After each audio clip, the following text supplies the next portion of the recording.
Astrology का सबसे बड़ा फैक्टर ये है कि वहां पर हम लोग क्या करते हैं कि अगर एक सिंगल कॉम्बिनेशन को देखने के लिए हमें 50 चीजें देखनी पड़ सकती हैं या समझिए 20 चीजें देखनी पड़ सकती हैं, लेकिन हम क्या करते हैं कि सिर्फ एक चीज को देखते हैं कि भाई उस किताब में लिखा है या उस इंसान ने या उस गुरु ने बताया था कि जिसका राहु गुरु बैठा है उसका ये हो जाएगा वो हो जाएगा। ऐसा कभी नहीं होता है लाइफ में। किसी की कुंडली के सिंगल कॉम्बिनेशन से कभी रिजल्ट नहीं निकलता है। First thing. नेक्स्ट, राहु गुरु हो सकता है कि बहुत अच्छा हो किसी का।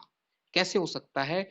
अगर अगर बृहस्पति जो आपने पूछा है वो अगर किसी भी रूप में 6, 7, 8, 12 इन भाव का मालिक है राहु के साथ, वो गलत रिजल्ट देगा।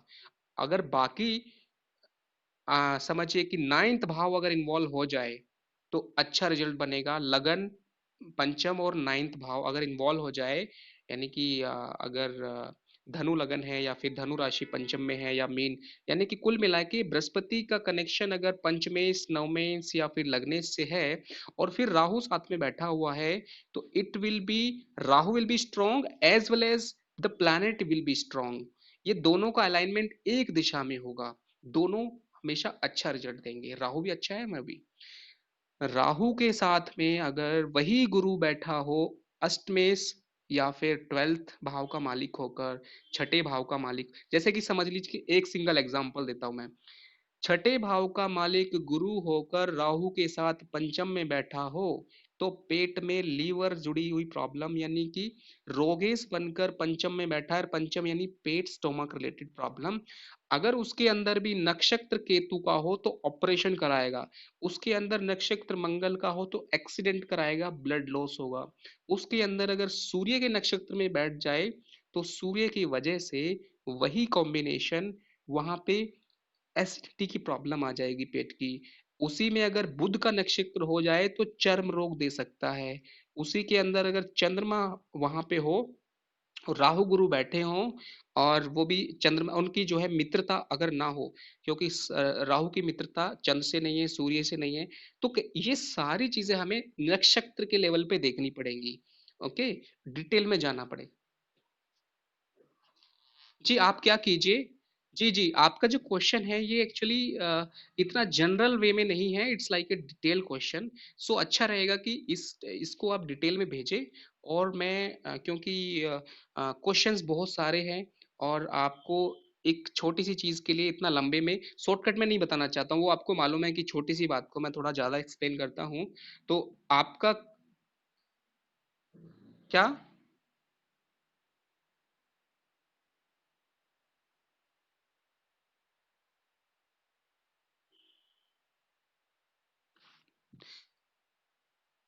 आप ये बताइए कि आपने पहले बोला इन जनरल, अभी आपने बोला है कि धनु का मालिक है और गुरु का। ऑब्वियसली धनु गुरु का ही मालिक होता है किसी भी कुंडली में, लेकिन किस भाव का मालिक है वो बताइए आप। नहीं नहीं नहीं, मेन भाव नहीं होता है। आप मुझे भाव बताएं, किस भाव का मालिक है वो, आप राशि बता रही हैं।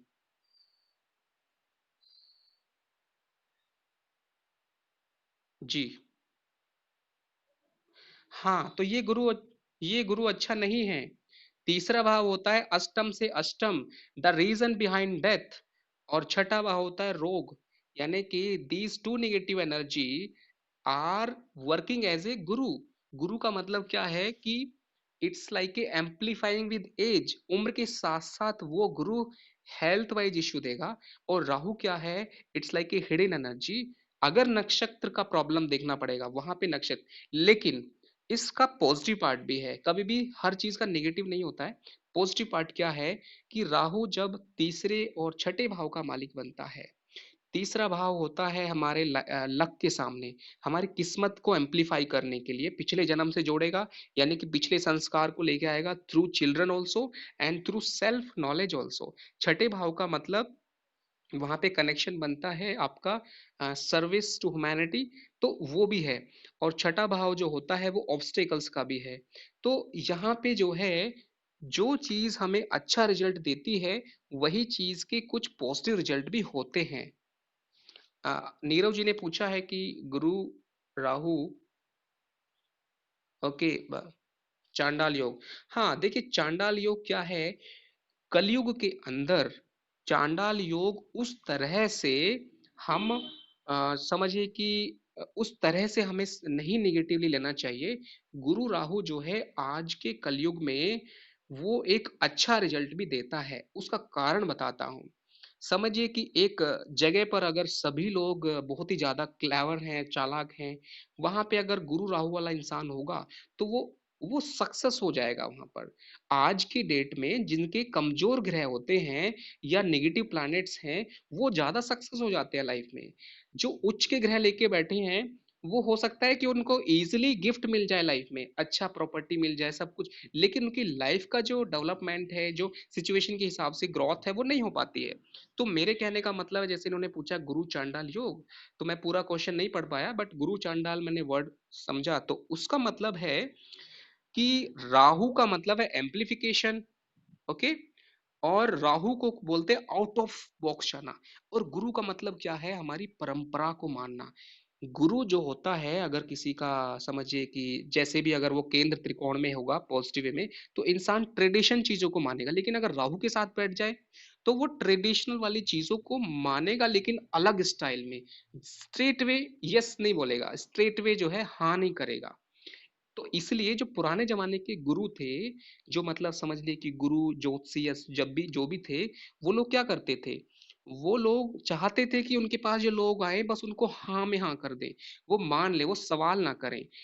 इसीलिए गुरु राहु वाला इंसान अगर किसी ज्योतिषी के पास जाएगा तो वो सीधे बात को हाँ में हाँ नहीं करेगा, वो ज्ञान को सीधा एक्सेप्ट नहीं करेगा, वो किसी सात्विकता को भी सीधा एक्सेप्ट नहीं करेगा, उस पे 10 सवाल करेगा, हो सकता है कि काफी लंबा रिसर्च करे। तो एनीवे, गुरु चांडाल का मतलब है चीजों को बहुत ज्यादा गुरु वाली चीजों को बहुत ज्यादा हमें मतलब ज्यादा रिसर्च करना बेसिकली। चलिए, अगला सवाल अगर किसी का है तो लेते हैं अगले नेक्स्ट 5 मिनट में। जी, बोलिए। जी। जी। मंगल योग कारक हो के कहीं भी बैठेगा, वो अच्छा रिजल्ट करेगा। पहली बात तो मंगल योग कारक होने का मतलब सीधा ऐसा इंसान इतना डेडिकेटेड होगा कि वो इंसान दूसरों के लिए, समाज के लिए, धर्म के लिए, जाति के लिए, देश के लिए हमेशा समर्पित भाव रखेगा। नंबर वन, जिसका मंगल योग कारक होगा, वो इंसान लगातार ऊर्जावान होगा, वो इंसान को प्रकृति से खुद उसके थॉट की एनर्जी मिलेगी, उसके अंदर भाई वाली भावना बहुत होगी। अगर किसी ने उसको रेस्पेक्ट कर दिया ना, मंगल वाला जो इंसान होता है वो ऐसा है जिसने, किसी ने उसके दिल को छू लिया, उसके लिए जान दे सकता है वो। मंगल वाला इंसान ज्यादा दिमाग वैसे नहीं लगाएगा, सीधे जो है वो भाव देखेगा। देखा कि एक तरह से भाव को आदेश के रूप में लेता है। किसी ने बोला भाई मुझे थोड़ी परेशानी, थोड़ी मदद कर दो, वो बोलेगा ठीक है भाई, मैं फटाफट आता हूँ। तो मतलब मंगल का मतलब है कि एक तरह से अपने आप को समर्पित कर देना। अब आपने बोला छठा भाव, छठा भाव क्या होता है कुंडली के अंदर? छठा भाव होता है कि आपके जीवन की जो प्रॉब्लम्स हैं उनसे फाइट करने की कैपेसिटी क्या है, capacity to fight problems of your health issue, of your small problems and all. तो छठे भाव में हमेशा पापी ग्रह होना जरूरी है। अगर योग कारक बन के मंगल वहां बैठ जाए तो वो हमारी ऑब्स्टिकल्स को सोल्व करने में मदद करता है, हमारे कॉन्फिडेंस को बढ़ा देता है, हमारे मन में डर नहीं आता है कभी भी। हम बहुत पॉजिटिव रहते हैं प्रॉब्लम को सोल्व करने में, इवन दूसरों की प्रॉब्लम सोल्व कर देते हैं। चलिए, अगला क्वेश्चन देखिए। मैं समझता हूं कि जितने भी इस तरह के क्वेश्चंस हैं, आप उन्हें सीधे सीधे क्वेश्चन जो है डेट ऑफ बर्थ भेजें, कुंडली भेजें, हाथ का फोटो भेजें, और नवमांश कुंडली, और जो समझिए कि दसमांश है या फिर जो सप्तमांश कुंडली है, सारी चीजों को एक साथ। तब ये वैसे ही है जैसे कि अगर हमें समझिए कि कोई चीज समझनी है तो हम शॉर्टकट में जो पूछते हैं वो गलत तरीका है। फिर भी आपने पूछा है कि अगर गुरु जो है वो आपने बोला आठवें भाव में हो, और 9वें भाव में राहु। तो जब भी राहु 9वें भाव में आएगा तो इंसान की जो समझिए कि किसी भी नॉलेज को लेने की जो कैपेसिटी है वो आउट ऑफ बॉक्स होगी, मतलब बाकी लोगों से हट के। दूसरा, गुरु जब कमजोर होता है तो ऐसे लोग को जो है, समझिए कि गुरु के कमजोर होने से जहां जहां उसको गुड लक फैक्टर की जरूरत है, जैसे कि आपने बोला कि भाग्य का मालिक गुरु है और वो नीचे 8वें गांव में चला गया है, तो क्या होगा कि जहां जहां पे किस्मत को साथ देना चाहिए वहां पे एक ब्रेक लग सकता है, एक ब्लॉकेज आ सकता है। ओके, जहां जहां पे गुड लक फैक्टर की जरूरत है, क्योंकि नौवा भाव होता है भक्ति का, मतलब वो आशीर्वाद का होता है। जिसके 9वें भाव में अच्छे ग्रह बैठे हों उसको आशीर्वाद बहुत मिलते हैं, क्योंकि 9वां भाव होता है समाज सेवा का, और वहां पे अच्छे ग्रह बैठ जाए तो इंसान को उस तरह से ब्लेसिंग्स मिलती हैं। तो कुल मिला के राहु वहां पे बैठेगा, अगर उसके ऊपर पॉजिटिव प्रभाव नहीं है तो ऐसा राहु हमें ऐसे आउट ऑफ बॉक्स लेके जाता है जहां पर हम समाज से कट ऑफ हो जाते हैं। हम कुछ अलग ही दुनिया की बातें करते हैं और समाज कुछ और कहना चाहता है। लेकिन अगर अच्छे प्रभाव में है तो समाज को समझ लेते हैं हम, और समाज के हिसाब से फिर अपनी चीजों को रख पाते हैं, तो वो अच्छा बन जाता है। तो बाकी चीजें भी देखनी पड़ेंगी। चलिए बता देता हूं मैं, अगर किसी का टाइम ऑफ बर्थ नहीं है, सिर्फ डेट ऑफ बर्थ मालूम है, तो वो निकाला जा सकता है टाइम ऑफ बर्थ। वो मैं आपको निकाल के बता दूंगा, बहुत आसान है, वो सीखना पड़ता है। उसको बोलते हैं बीटीआर प्रोसेस। मैं आपको बता दूंगा, वो आपका टाइम ऑफ बर्थ निकल जाएगा। हाँ हाँ, वो मैं आपको बता दूंगा। जी। जी।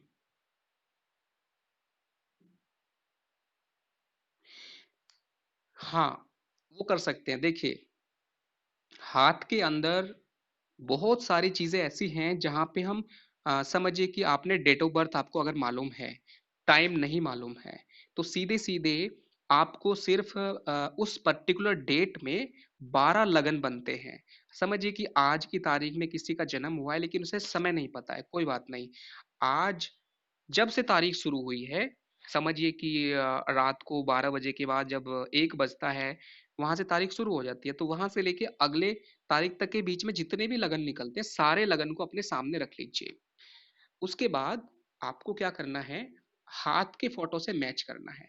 हाथ में क्या क्या, एक बुध आदित्य योग पता चल जाता है हाथ में स्पष्ट रूप से, एक मांगलिक योग पता चलता है, एक समझिए कि जितने भी प्लैनेट है उनका क्वालिटी पता चल जाएगा, डिग्री पता चल जाएगा।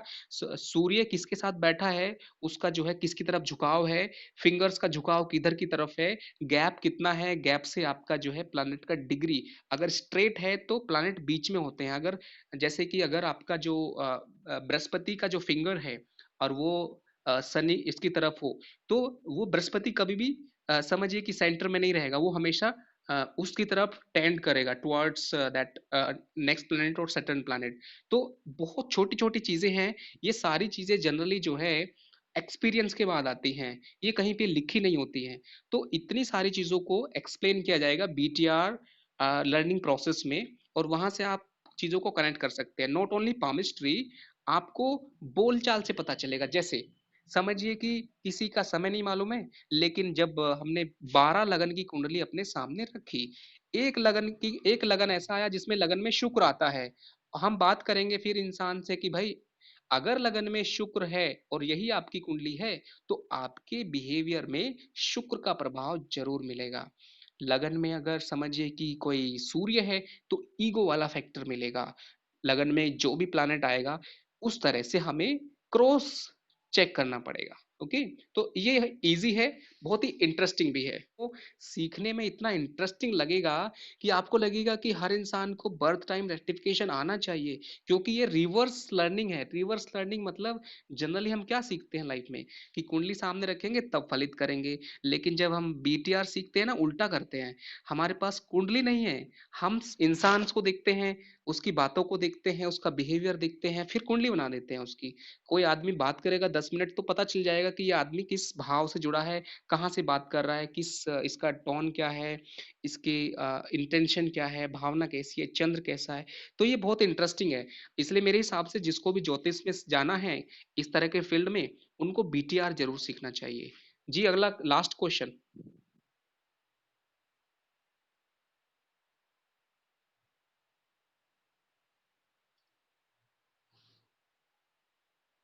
जी जी।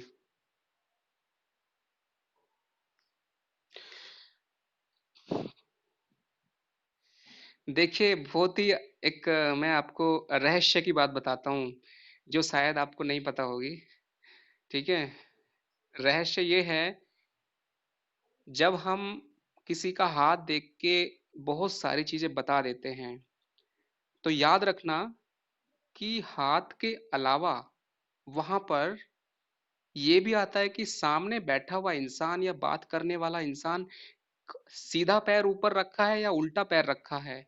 उसके हाथ जैसे आप बैठे हैं ना, आज ऐसे करके, मतलब आप बहुत ज्यादा रेडी टू रिसीव, समझ रहे हो? आपकी जो आपका जो बॉडी लैंग्वेज है बैठे बैठे, ठीक है, ये आपके ग्रहों की एक पहचान है। और ये जो है बहुत ही इंटरेस्टिंग चीज है। आप समझिए कि ज्योतिष के अंदर इतना इंटरेस्टिंग चीजें हैं, जो कि मैं समझता हूं कि सिर्फ ज्योतिष सीख लेंगे नहीं, हर इंसान को आना चाहिए। क्यों? क्योंकि जब आप बचपन से देखिए, जब आप क्लास में होते हैं, तो आपको अगर थोड़ा सा भी साइकोलॉजिकल आती होगी, वो कैसे आएगी? जब आपके चंद्रमा पे प्रभाव अच्छा होगा, तो आपके मन में लगातार उस तरह की चीजें आती रहेंगी, क्योंकि चंद्रमा है रिसीवर। तो मैं क्या कहना चाहता हूँ कि ये जो बीटीआर है, इसका फुल फॉर्म है बर्थ टाइम रेक्टिफिकेशन। इसका मैंने जो एक बुक लिखा है इसके ऊपर, उसका नाम है रिवर्स एस्ट्रोलॉजी, मतलब उल्टा ज्योतिष, जिसके अंदर आपको किसी का जन्म तिथि नहीं मालूम है, सीधा इंसान से मिलते हैं और उससे आप कुंडली बनाते हैं। इसके ऊपर मैंने एक बुक लिखा है, जो ड्राफ्ट लगभग हो गया है, उसको पब्लिश हो जाएगा। जी जी बिल्कुल। तो ये बहुत इंटरेस्टिंग है इस जी जी। तो ये बहुत इंटरेस्टिंग है। मैं सिर्फ थोड़ा सा मैं इसके हाइलाइट्स बता रहा हूँ आपको, कि आपको तो लगेगा कि भाई उसने मेरा सिर्फ हाथ देखा था, उसने मेरा तो सिर्फ जो है बस बातें की थी। ऐसा कुछ नहीं है। ये याद रखें कि जो इंसान असली में सिद्ध है, वो सिर्फ इसलिए नहीं कि मतलब उसने खाली आपका हाथ का नहीं, वो बहुत सारी चीजें देखते हैं, आपको पता भी नहीं चलेगा कि उन्होंने आपकी बात सुन के आपकी बातों से भी अंदाजा लगा लिया है, आपके सवालों से भी। अगर कोई इंसान 10 सवाल पूछे, तो समझ लेना कि उन 10 सवालों में उसकी कुंडली छुपी है। अगर कोई इंसान कुछ भी पूछता है, मतलब 10 का मतलब कोई कितने भी सवाल पूछेगा, हर सवाल में एक उसका प्लैनेट छुपा हुआ है। अगर कोई इंसान बोलते हुए इमोशनली भाव हैं उसके, मतलब बात करने में एक इमोशंस है, तो चंद्रमा कहीं ना कहीं उसके लगन या लगने से जुड़ा है। अगर कोई इंसान बात करते करते कर्कशता है, स्पष्टता नहीं है, तो कहीं ना कहीं सेकंड भाव और मर्क्यूरी का इफेक्ट थोड़ा वीक है। तो ऐसे करके बहुत इंटरेस्टिंग फैक्टर्स हैं, जो कि आपको बहुत मजा आएगा। और मैं देखता हूँ कि नॉर्मल चीजें तो हर जगह मिल जाती है, लेकिन रिवर्स एस्ट्रोलॉजी आपको जल्दी से नहीं मिलती है, जिसको हम फ्यूचर में जरूर कवर करेंगे, क्योंकि इतना सारी चीजों को जूम पे या फिर नॉर्मल एक्सप्लेन में नहीं आ पाती हैं, क्योंकि ये टॉपिक इतना बड़ा है, एक समुद्र की तरह है। तो मैं चाहूंगा कि ये सारी चीजें ना, फ्यूचर में आपको बुक मिलेगा, तो उसमें एक साथ आप बहुत कुछ समझ पाएंगे। उसके साथ में उसका फिर क्लास होगा, आप नॉर्मल समझेंगे तो ज्यादा अच्छा रहेगा।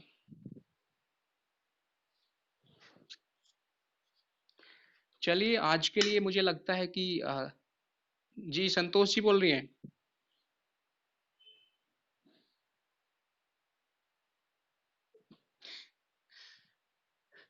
देखिए, देखिए क्या है कि हाँ, मतलब मेरी जो ख्वाहिश है, दिल में इच्छा है, मैं तो चाहता हूँ कि अ, मेरा बस चले तो एक ही दिन में सारे पढ़ा दूंगा।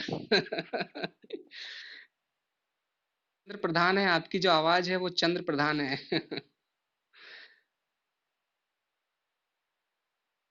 जो आत्मा है, आपके जो विचार हैं, वो फंडामेंटल है। एस्ट्रोलॉजी तो उसका बाई प्रोडक्ट है, जिसको हम देख के हम बताते हैं। Your voice, if it's very much soft and very much like it's affected with emotions, full of emotions, आप खुद सोचिए, अपनी आवाज को रिकॉर्ड कीजिए, अपनी आवाज को सुनिए, और फिर बाकी लोगों की आवाज को देखिए। जितने लोगों की आवाज के अंदर मैं ये नहीं कह रहा कि मूल प्रधान जो है सभी एक से होते हैं। मेरा क्या है कि मेरे चंद्रमा के ऊपर ज्यादा मंगल का है, इस वजह से मेरा टोन थोड़ा सा ऐसा है।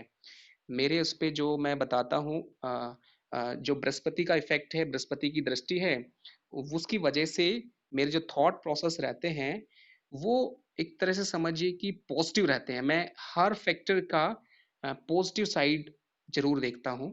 दूसरा, कोई चाहे लाइफ का कितना ही प्रॉब्लम है तो भी पॉजिटिव साइड, तो because of Mercury, because of Jupiter. तो ऐसे ही आपका जो वॉइस है that is because of the moon effect. Maybe like you are taking it that कि भाई हो सकता है कि मून का डिग्री एंड ऑल। बट देखिए, बहुत ही इंटरेस्टिंग बात है कि जब हम ज्योतिष के क्षेत्र में बच्चे होते हैं, मतलब सीखते हैं, तो शुरू शुरू में है ना, हम चीज़ों को रट्टा लगाना पड़ता है।